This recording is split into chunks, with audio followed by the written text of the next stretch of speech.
नागपुरातनं एक मोठी बातमी येते। नागपूरचे पोलीस उपायुक्त निकेतन कदम यांच्यावर धारदार शस्त्रानं वार करण्यात आले। पोलीस उपायुक्त निकेतन कदम यामध्ये जखमी झाल्याची माहिती आहे। नागपुरात ही मोठी बातमी पुढे येते। नागपूरमध्ये पोलिसांवरती हल्ला झालेला। नागपूरचे पोलीस उपायुक्त निकेतन कदम यांच्यावर धारदार शस्त्रानं वार करण्यात आल्याची माहिती मिळते। पोलीस उपायुक्त निकेतन कदम हे जखमी झाल्याचे कळते।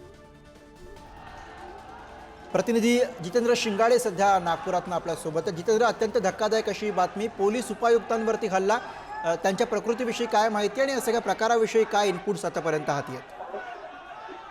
गुरु, आपल्याला पूर्ण घटनाक्रम माहीत आहे की दोन जमावामध्ये मोठा राडा झाला आणि त्याच्यानंतर जे आहे ते परिवर्तन जे आहे ते जाळपोळ आणि दगडफेकीत झालं। हे दगडफेकी आणि जाळपोळ करणारा जो जमाव होता त्यांना पांगवण्यासाठी जेव्हा पोलिसांनी प्रतिहल्ला केला, जेव्हा त्यांच्यावर चार्ज केला, तेव्हा त्यांच्यावरही मोठ्या प्रमाणात दगडफेक झाली। अशी ही माहिती मिळते आहे की हा जो जमाव होता तो दगडफेकच तर करतच होता, मात्र त्यांच्या जवळ जे आहे ती धारदार शस्त्रही होती आणि या हल्ल्यामध्ये जे आहे ते पोलीस उपायुक्त झोन 5 चे निकेतन कदम यांच्या हाताला जगभर दुखापत झालेली आहे आणि या जबर दुखापतीमध्ये त्यांच्या झाल्याने त्यांना रुग्णालयात देखील दाखल करण्यात आल्याची माहिती मिळते। एकूणच पाहता हा जो काही संपूर्ण घटनाक्रम झाला, दगडफेक, जाळपोळ आणि पोलिसांवर हल्ले, यामध्ये जवळपास आतापर्यंत 50हून अधिक कर्मचारी जे आहेत ते जखमी झालेले आहेत। काही किरकोळ जखमी आहेत तर काही गंभीर स्वरूपाचे देखील जखमी झाल्याची माहिती मिळते। आता जर परिस्थितीचा विचार केला तर आता परिस्थिती नियंत्रणात आहे आणि पोलिसांनी जे आहे ते कॉम्बिंग ऑपरेशन राबवून जे गोंधळ घालणारे होते, जे दगडफेक करणारे उपद्रवी घटक होते, त्यांना ताब्यात घेण्यास सुरुवात केलेली आहे।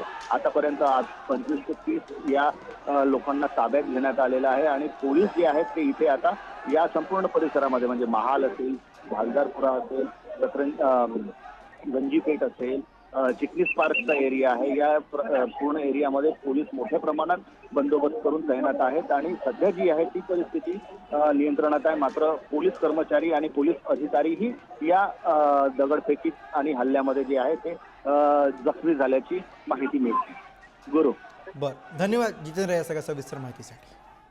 पोलीस उपायुक्तांवरती कुऱ्हाडीनं हल्ला करण्यात आलेला आहे आणि त्याची ही दृश्य आपण बघतो आहोत। दोन गट आमने सामने भिडले आणि त्यानंतर पोलिसांनी या ठिकाणी या सगळ्या जमावावरती नियंत्रण मिळवण्याचा प्रयत्न केला, मात्र या दरम्यान पोलिसांवर सुद्धा या जमावाकडनं हल्ला करण्यात आला। तर नागपूरमधल्या घटनेवरती आदित्य ठाकरे यांनी काय प्रतिक्रिया दिली आपण बघूयात। राज्याची कायदा आणि सुव्यवस्था ढासळलेली आहे, आदित्य ठाकरे यांची ही प्रतिक्रिया। मुख्यमंत्री आणि गृहमंत्र्यांच्या शहरामध्ये नागपूरमध्ये हे सगळं घडतंय।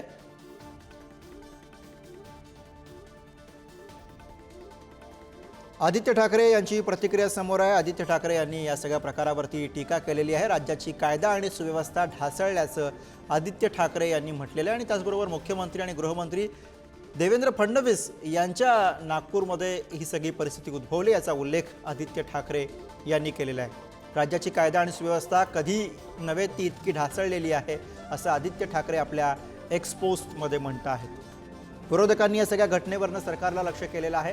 सरकारच्या चुकांमुळे आणि भूमिकांमुळे हा सगळा प्रकार घडल्याचा आरोप सातत्यानं विरोधकांकडनं केला जातो आणि त्यातच आदित्य ठाकरे यांच्या या प्रतिक्रियेकडे सुद्धा आपल्याला बघावं लागणार आहे।